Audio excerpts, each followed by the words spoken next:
Want to know everything about holiday events at Universal Studios Orlando, no more dining plans, things being added, taken away, and reopening, and more? Well, you're in the right place, for you're watching WUNU, your weekly Universal news and updates, where I'm going to go over all of that and a ton more. And let's get straight into these updates of my first topic.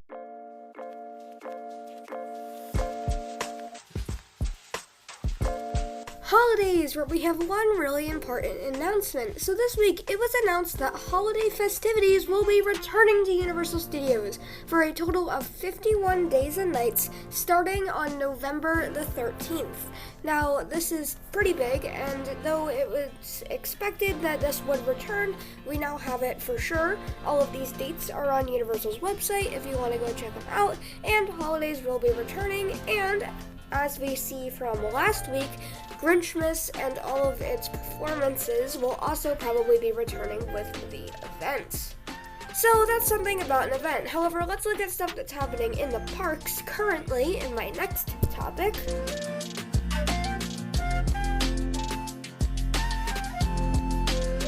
Another short topic, general news. So this week, a new The Boss Baby family business meet and greet featuring the Boss Baby opened outside of DreamWorks Destination. You can now take pictures with him from a distance, but pictures with the Boss Baby. Also, the Botanicus animatronic has returned to the E.T. Rides queue. Now, if you don't know what this is, it is another creature of E.T.'s kind that stands and actually talks to you in the E.T. queue, and he has now returned.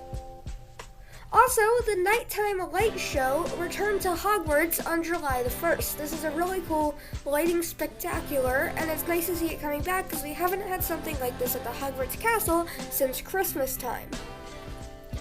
Over in the other park, SpongeBob has returned to his intended indoor meet and greet location that is inside SpongeBob StorePants. And a photographer now accompanies him so you can take pictures professionally. Next up, valet parking has actually returned, and it hit capacity limit on its first day of reopening. This is actually technically in City Walk, however, you can now drive up and get your car valeted for you, and because of no physical distancing anymore, you can do this now. Also, as per announced, the Ragtime Gals returned to their Race Through New York with Jimmy Fallon's Q Room, so you can now have them perform with school instruments and a bunch of fun stuff for entertainment while you're there. And finally, Superstar Parade actually still changes times based on parks hours. Because of this, since the parks closed at 6 p.m. on Thursday, the parade was at 5. So, just on the topic of things that close and open early, we can see something that's always open all the time for the park in my next topic.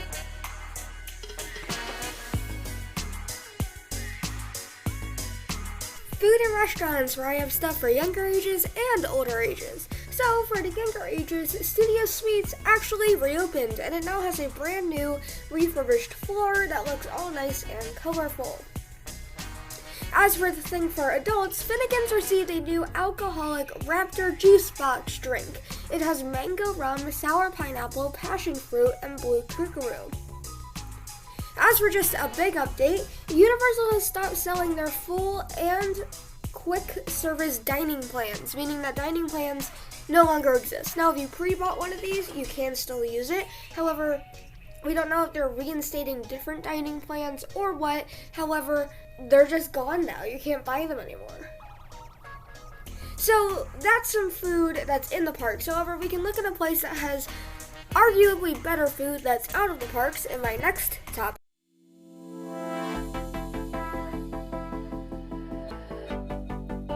City Walk, another one of my short but important topics. So this week, it was announced that a life-sized version of the Olympic rings will be placed next to the arches in front of the Studios Park from June 16th through the 17th as a part of the Rings Across America tour. So you'll be able to take pictures with these and see them on June 16th and 17th.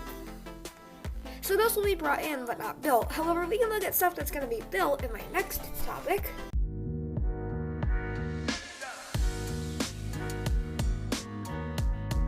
construction, where this week we actually have a few topics for once.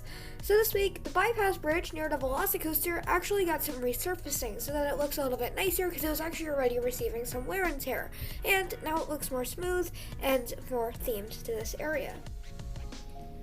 Also, new Velociraptor identification pads were placed outside the Velocicoaster paddock wall so that now it kind of just identifies the Velociraptors and is a fun little theming detail. Also, an informational Mosasaurus identification sign was added to the Velocicoaster's queue, so you can learn some facts about it while you're waiting. Finally, the light bulb in the tent at the entrance to Toon Extra was removed. Now, this is probably just a refurbishment thing, so it will be going back soon. However, it is gone for now.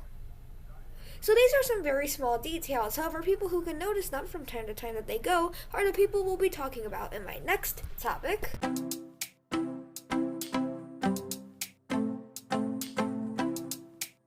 UOAP news, we're right back into the short topics. So this week, the July UOAP button was released. It is a Simpsons donut button, and on the back reads, donuts. Is there anything they can't do? This is available in Toon Extra and the UOAP Lounge. These donuts look really good, and you can actually buy something quite similar to them in Springfield. Speaking of things you can buy, let's look at my next topic.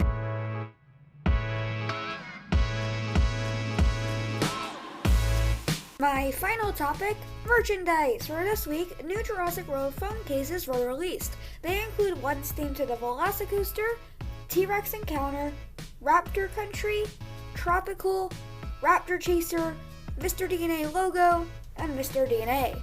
Also, new Dark Mark mini backpacks, crossbody bags, waist bags, and wallers became available.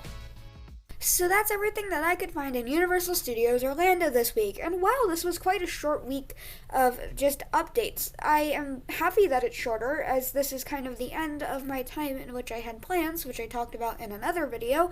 However, thank you so much for making it all the way to the end of the video. It really helps push my content to other people so they can learn more about Universal, and consider leaving a like and or subscribing, as it'll probably get my content pushed to you in the future so you can see more Universal Orlando updates. Anyways, yet again, thank you so much for watching, and this is Wunu, signing off.